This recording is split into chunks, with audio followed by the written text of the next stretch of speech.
Joining me now is a man who needs no introduction, longtime Bellator featherweight Aaron Pico, who is getting ready for the big Bellator versus PFL pay-per-view event in Saudi Arabia coming up here in a couple weeks.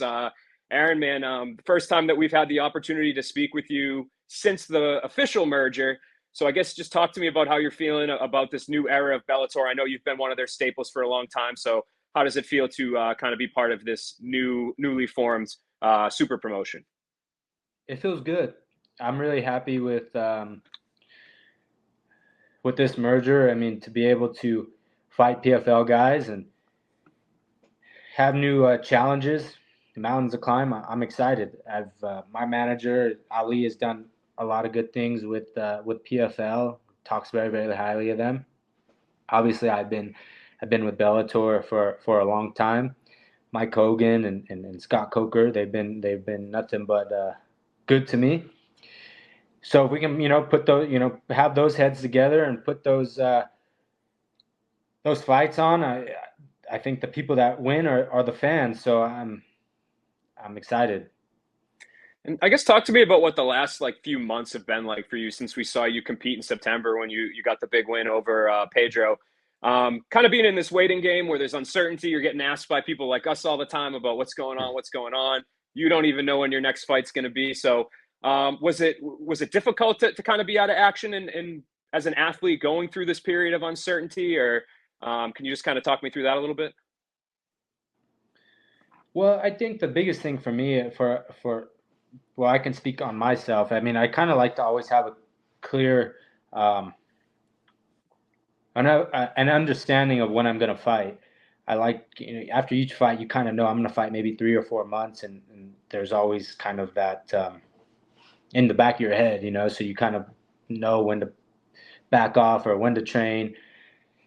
With this, it was just a little bit nerve-wracking because you're just like, I don't know when I'm going to fight. Should I go on another vacation? Should I watch my weight, or you just always are kind of like on edge because you can't really enjoy anything because you don't know when you're going to fight that. And when I have an idea of when I'm going to do it, I kind of know, all right, I can kind of um, eat a little bit more, and decrease the training and stuff like that.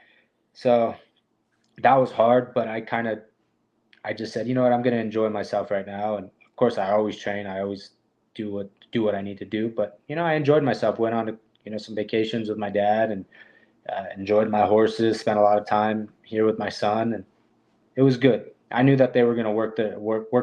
I knew they were going to work through it and get everything going. So, and they did. So I'm pleased. Yeah, and I guess how happy were you? I know obviously some of the Bellator staff has parted ways from PFL, but a lot of it has continued to jump over. We saw Mike Kogan and Jane and some of the other staffers are going to be still part of the equation. So was that nice for you as a guy that's been with Bellator for so long to not have to necessarily start over with all new relationships and whatnot? Yeah, it's been good. Jane and Mike Hogan and a lot of the Bellator people. I call them my Bellator family because I've been with them since I've known them since I was 17 years old. It's been a decade. I'm 27 now, so it's been 10 years, and I'm happy. But at the same time, I'm also happy to meet the PFL people. I mean, to meet new people in this game. It's a small world, and have new connections and new friendships. It's an exciting time. Yeah, I'm just curious. Did you talk to Scott Coker at all after the split? I know obviously he was pretty instrumental in your joining to begin with, the San Jose connection, everything going on there. So I'm just curious, did you guys have any sort of parting of ways? Um, just Happy New Year, Merry Christmas and things like that. But when I have some time, I really want to go and obviously I'm in fight camp, but after the fight, I want to go and have dinner with Scott and thank him for everything that he's done for me and my family and sticking by my side through this crazy career that I've had so far. It's going to be crazier, in a good way. Um, but he's done a lot for us fighters, and I'll always be thankful to him. And when I win, he wins too. So That's the way I think of it. Yeah, and I'm sure he's withstood the test of times in the fight promoting game, so I'm sure he'll be popping up somewhere sooner rather than later. But let's let's talk about this opportunity you have coming up here. It's great. You know, you said you were kind of waiting, itching for a fight. Then they come to you with this idea, which is we always said there's never going to be a cross promotion in MMA. Oh, it can't happen. And while this isn't really a cross promotion, it's about as close as we're ever going to get. You guys get to test yourselves against the PFL athletes. So just talk to me about this opportunity, being on this big card, and kind of representing Bellator against one of PFL's best featherweights.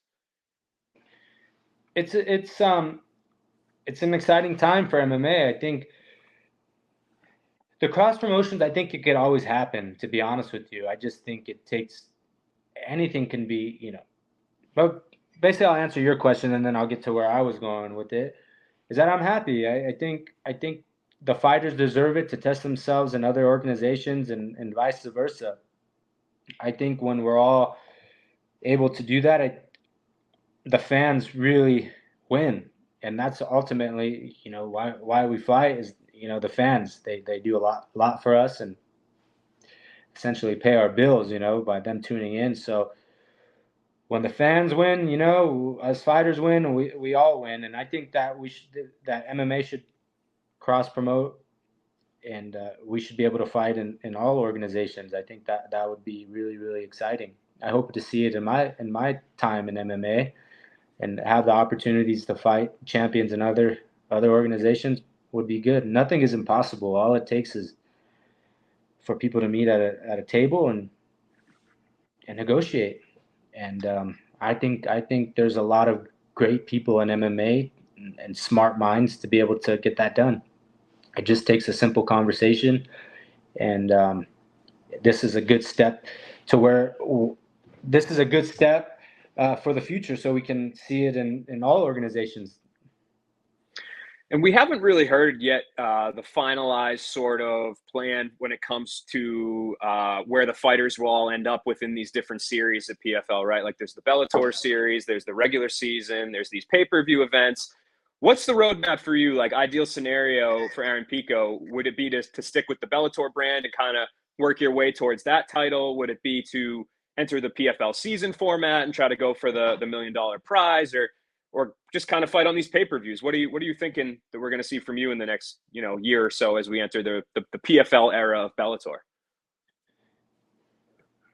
I don't have a clear answer for that question. I don't know. I don't really know. I just have been taking it one fight at a time. I kind of when a big decision like that is presented to me and I have some options that I need to figure out, I'll sit down with the coaches and my manager and my family and figure out what is the best thing. I haven't really given it, you know, too much thought. I haven't heard anything about the Bellator PFL things. All the news that I got was get ready for this fight February 24th, and that's all my brain can handle right now. And I know, like, you're obviously keeping your options open, but would there be something sweet about being able to one day hold that Bellator title? Like, we don't necessarily know. Again, Don Davis has said, you know, Bellator's, the brand itself is going to be around for at least another year. It could go on, you know, even further than that. But as you mentioned earlier, your ride in MMA has been very fascinating. There's been ups and downs, but you've always, from point A till now, you have gone in the right direction. So would there be something special about being able to obtain that Bellator title, regardless of what the future holds for the brand? Of course, that is a big goal of mine, to fight to win the Bellator belt. That's something that I've set out to do. But I have the mindset now is that wherever I end up, no matter what happens, you know, nothing is impossible. Wherever I end up, I'm gonna try to conquer that. If it's, you know, Bellator, fight for the Bellator belt, I'm gonna fight for the Bellator. If that's PFL, I'll fight for the PFL belt. Anywhere that I'm put into, I want to be the best. So wherever that may be, only time will tell. So I just have to do my job. It's as simple as that. Just do my job and win, and winning solves everything. Can you talk about your opponent a little bit upcoming? I don't know, how much you're a tape guy or if you just kind of leave it up to the coaches or whatever, but what kind of tests do you feel like you're up against here in Saudi? It's the toughest test of my career, I believe.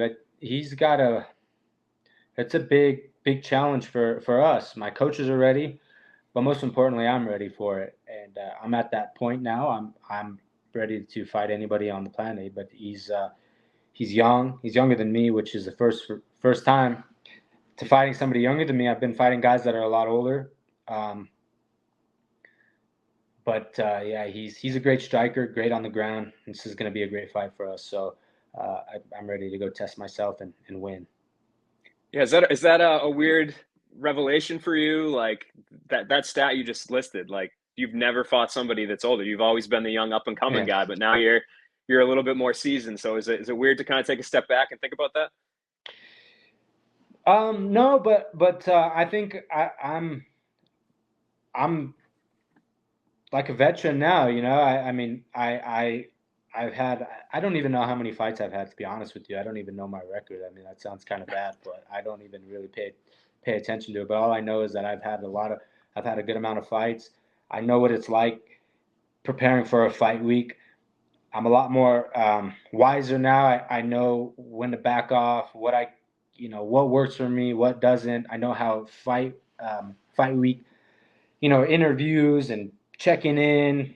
So all the small little things, but they add up. And when you start to kind of know the routine, kind of eases your mind a bit. So um, I've been at it a while too, so it's good. Yeah, and you're on for anybody that's watched the entirety of your career, it's been absolutely a pleasure to watch you improve. I think that's the big thing. If you look at the Aaron Pico from that first fight till now, it's been really special because usually we don't get to see that, right? Like a guy will debut in the UFC and Bellator, they have 10 fights already. But with you, Yeah. you've always been in the spotlight. So do you feel like that comfort has been what's feeling more comfortable has been the biggest change in and has allowed you to kind of rack up these more consistent well-rounded performances that we've seen? Is that kind of what you attribute this to? Yeah, I think when I was younger, I just sometimes maybe thought cared too much what people thought, or was it too big, or is it a challenge too big? Now I don't think it sounds kind of funny, but I don't really think about anything other than what the fans say, what the media has to say, or who's gonna win, or who's the favorite. I don't really care about all that stuff because all that matters is winning, and that's all I'm really focused on. Is I know when I get locked in that cage, it's just him and I, and there's no media guy that can fight for you. His coaches can't fight for you. My coaches can't. And as long as I'm doing all the little things right and doing what I need to do in my day to day, I'll be fine. I'm comfortable going into a fight because I know I've done everything I possibly can to prepare for the fight, and that eases my mind. But before, I was just always like, oh well, this I got to do that. None of that shit matters. What matters is getting your rest, getting your sleep, getting the proper eating, training hard, and going out there on that date and fighting your ass off. That's what I'm focused on. And I guess what kind of advice would you maybe give to a hot up and coming prospect that's being really highly touted, pushed by the media, maybe that's ahead of their experience level in terms of the attention they're getting? Is it kind of what you just said, like you wish you had a better perspective just to focus on yourself, or is there other sort of advice that you would give somebody maybe that was in a similar position to you? Well, I think everybody's different. If I can give one advice to some people up and coming is embrace it, embrace the media. There's a reason why that you're getting a lot of attention, and be happy for that. Don't Sometimes I'd feel a little guilty. I'd be like, oh man, well, I'm getting a lot of attention, but what have I really done in MMA? And at the time I didn't really do anything, but I did a lot of stuff in wrestling and boxing and stuff like that. But I would just say, just embrace it, but don't let it get to you too much. Focus on what you can focus on, and that's training. Listen to your coaches, surround yourself with a good team. And then at the end of the day, if you feel like it's rushing too fast and you're doing really, really good, but they want maybe you to take on a crazier challenge and you don't feel comfortable with it, it's okay to say, hey, I'm going to slow down. I'm going to slow down. If you're 21, 22, I need to say, hey, time out. I just need to slow down a little bit. I don't feel comfortable with this fight. I want to kind of figure some things out. It's okay to say that. You're not going to be like, oh, you're scared or anything like that. I don't think that's the case. I just think you should just take your time, because there is going to be a time where you're going to say, well, this is who you're fighting, whether you like it or not, and you're going to fight them. But then when you get to that certain age, you're going to be ready. Okay, I'll fight them because I'm comfortable, and that's where I'm at in my career. Is like, you're going to fight so and so, no problem. Let's do it. I'm ready to go. Yeah, well, man, it's been an absolute pleasure to watch the story play out thus far, but it's not it's far from being finished. So I appreciate your time today. Look forward to the next fight, and good luck with everything, Aaron, in this new chapter. Hey, thank you so much. I appreciate it. Have a great day.